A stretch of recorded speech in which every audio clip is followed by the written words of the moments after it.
नमस्कार दोस्तों, मैं doctor Sumedh Ramteke, consultant cardiologist, Platina heart hospital, Nagpur. आज हम sudden cardiac arrest and CPR यानी कार्डियो पल्मोनरी रिसक्सिटेशन के बारे में जानकारी प्राप्त करेंगे। सडन कार्डियक अरेस्ट ये एक ऐसी सिचुएशन है जिसमें प्रीवियसली कोई नॉर्मल व्यक्ति का हार्ट अचानक से थम जाता है। सीपीआर यानी कि कार्डियो पल्मोनरी रिसक्सिटेशन एक ऐसी टेक्निक है जिसके द्वारा किसी भी रुके हुए हार्ट को हम वापस लाया जा सकता है। यह आपको जानकर आश्चर्य होगा कि भारत देश में लगभग 7 लाख से ज्यादा लोगों को सडन कार्डियक अरेस्ट होता है। गौर करने वाली बात इसमें यह है कि करीबन 70% लोगों को सडन कार्डियक अरेस्ट उनके घरों में होता है, 20% पब्लिक प्लेसेस में होता है, वह केवल 10% ही हॉस्पिटल्स में होता है। काफी सारे लोगों को, काफी सारे सेलिब्रिटीज को आपने आपके घर के आसपास के लोगों को देखा होगा कि सडन कार्डियक अरेस्ट की वजह से उनकी डेथ हो रही है। इसके वजह से ये कंडीशन काफी न्यूज में है, काफी चर्चा में है। जैसे अपने देश में, भारत देश में sudden cardiac arrest and CPR की जानकारी काफी लोगों में काफी कम है। लेस देन 5% लोगों को ही सही समय पे सीपीआर मिल पाता है। अगर व्यक्ति को सही समय पे सीपीआर मिले तो व्यक्ति की जान बचाई जा सकती है। हमारे यहाँ पे एक टेंडेंसी है, जब भी कोई व्यक्ति अचानक से गिर जाता है या कोलैप्स हो जाता है तो लोग उसको तुरंत के तुरंत हॉस्पिटल पहुंचाने का प्रयास में जुट जाते हैं। लेकिन अगर उसको उस समय के लिए सीपीआर मिल जाता है तो उसकी व्यक्ति की जान बचाई जा सकती है। बेसिकली जो हमें टाइम मिलता है ब्रेन को सर्कुलेशन मिलने के लिए वो 5 to 7 मिनट्स का मिलता है। अगर उस दौरान हमको अगर सीपीआर सही समय पे मिल जाएगा तो जो ब्रेन को इरिवर्सिबल डैमेज होना है वो नहीं हो पाएगा और व्यक्ति की जान बचाई जा सकती है। तो सीपीआर के प्रमुख जो सडन कार्डियक अरेस्ट है उसके प्रमुख 3 लक्षण है।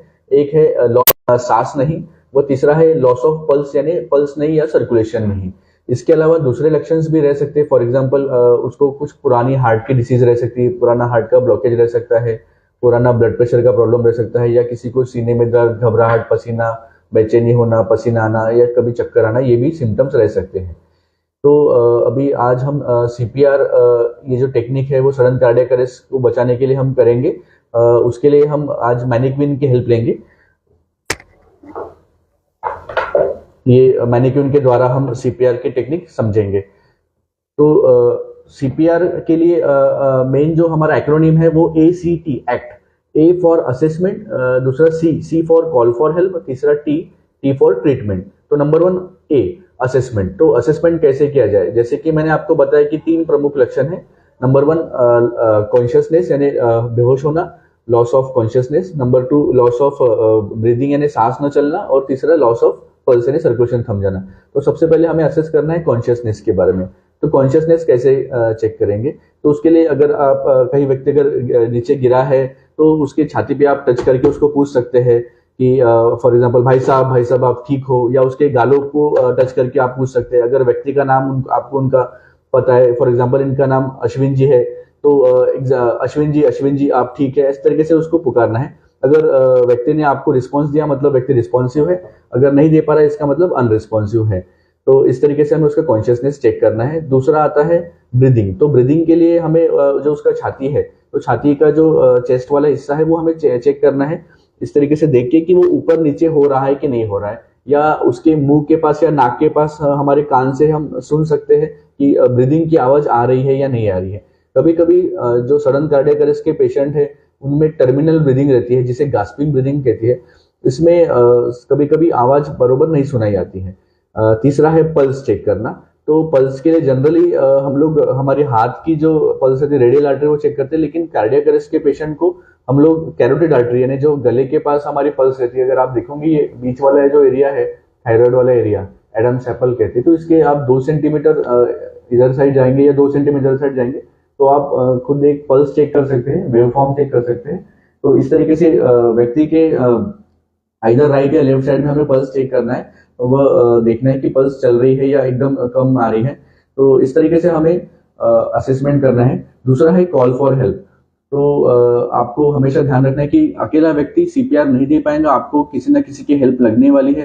तो जब भी कभी पेशेंट या व्यक्ति कोलैप्स होता है तो आसपास जो भीड़ जम जाती है तो आपको लोगों को पुकारना है। फॉर एग्जांपल अगर कोई काला शर्ट वाला अगर लड़का है तो उसको आवाज देना है पॉइंट करके कि ब्लैक शर्ट वाले भैया आप एम्बुलेंस बुलाइए, मैं सीपीआर स्टार्ट करता हूँ।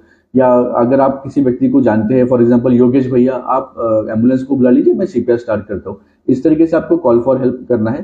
तीसरा आता है ट्रीटमेंट। तो ट्रीटमेंट के मुख्य दो चीजें हैं, एक है चेस्ट कॉम्प्रेशन और दूसरा है breathing. Chest compression and breathing. तो चेस्ट कॉम्प्रेशन हमें कहाँ करना है? तो चेस्ट कॉम्प्रेशन करने के पहले सबसे पहले तो व्यक्ति को हमें एक हार्ड सरफेस पे लेटाना है। फॉर एग्जांपल जैसे ये टेबल हो गया या फर्श हो गया, है ना, इस तरीके से हार्ड सरफेस पे हमें लेटाना है।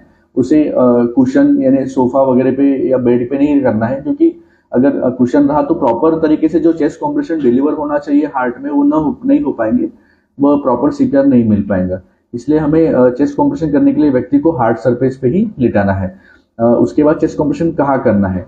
तो चेस्ट कॉम्प्रेशन के लिए जो हमारा सीना रहता है, तो जो हमारा सेंटर ऑफ द चेस्ट है, इसे हम स्टर्नम कहते हैं या ब्रेस्ट बोन कहते हैं। तो इसका निचला हिस्सा जो है यानी 1/3 हिस्सा, यहाँ पे आपका आइदर राइट हैंड या लेफ्ट हैंड, जो भी आपका डोमिनेंट हैंड है, तो उसको दोनों हाथों को ऐसे फिंगर्स को इंटरलॉक करके वहां पे रख के इस तरीके से सेंटर ऑफ द चेस्ट के जो लोअर 1/3 एरिया है वहां पे आपको कॉम्प्रेशन देना है। फॉर एग्जांपल इस तरीके से मैंने दोनों फिंगर को इंटरलॉक करके इस तरीके से हमें चेस्ट कॉम्प्रेशन देना है। और उसके लिए जो हमारे जो हैंड्स है, आर्म्स एंड फोर आर्म्स, उसको एकदम स्ट्रेट रखना है ना, ना ही उसको ऐसा बेंड करना है। स्ट्रेट रख के हमें हमारी शोल्डर के वजन के थ्रू हमको इस पे कॉम्प्रेशन देना है। वर्टिकल रहना चाहिए, राइट एंगल रहना चाहिए।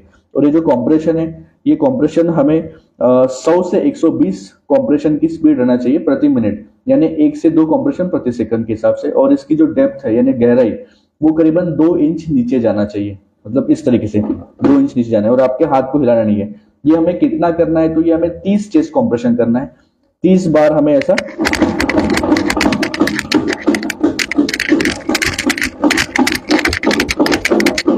इस तरीके से हमें 30 बार चेस्ट कॉम्प्रेशन करना है।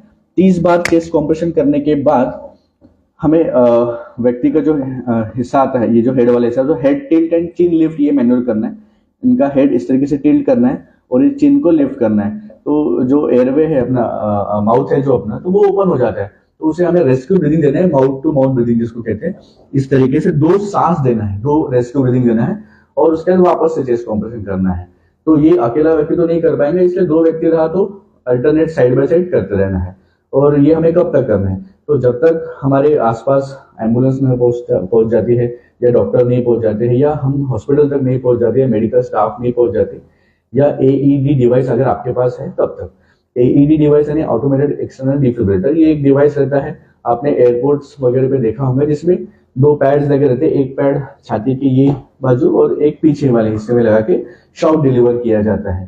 तो इस तरीके से हमें सीपीआर कंटिन्यू रखना है। कंटिन्यूसली हमें सीपीआर देना है जब तक हम डॉक्टर के पास या हॉस्पिटल नहीं पहुंच जाते, या एम्बुलेंस की सेवा या मेडिकल स्टाफ हमारे पास नहीं पहुंच जाती, या व्यक्ति को होश नहीं आ पाता। तो इस तरीके से हमें सीपीआर कंटिन्यूसली करते रहना है। आशा है हमारा आज का जो ये इंफॉर्मेटिव वीडियो है CPR and sudden cardiac arrest के बारे में आपको अच्छा लगा। और भी कुछ अगर आपको इसके बारे में इंफॉर्मेशन चाहिए तो नीचे दिए गए लिंक पे आप हमें मैसेज कर सकते हैं। हम अपने आने वाले नेक्स्ट वीडियो में उसके बारे में एक्सप्लेनेशन देंगे। Thank you.